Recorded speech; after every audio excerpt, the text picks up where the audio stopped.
Another day, another story.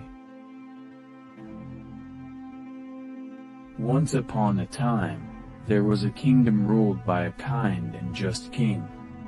The king was loved by his subjects because he always put their needs before his own. He worked hard to ensure that his kingdom was prosperous, peaceful, and happy. One day, a poor man came to the king and pleaded for help. The man was starving and had no means to provide for his family.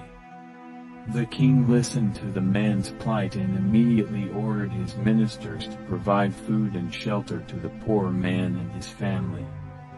The king also ensured that the man was given a job and provided with the necessary resources to become self-sufficient.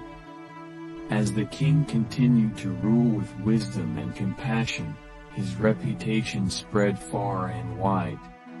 People from other kingdoms would visit him to seek his counsel and advice.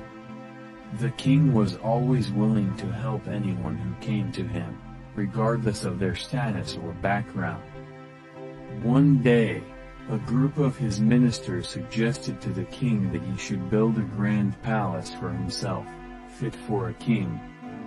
The king listened to their suggestion but then asked, "Would my people be happy if I spent their money on a palace while they suffer?"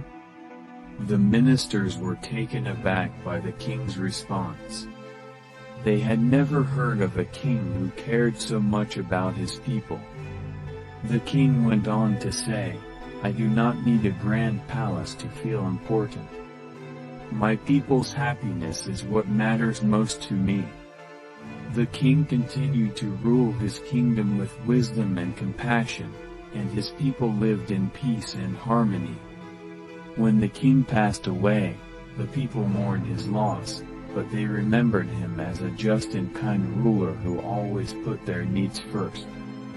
The moral of this story is that a good king is one who rules with wisdom and compassion, putting the needs of his people before his own. A good king is not one who lives in luxury while his people suffer, but one who works tirelessly to ensure their happiness and well-being. Thanks for watching. If you like the video, then subscribe our channel and like the video and stay connected with us to watch more such videos.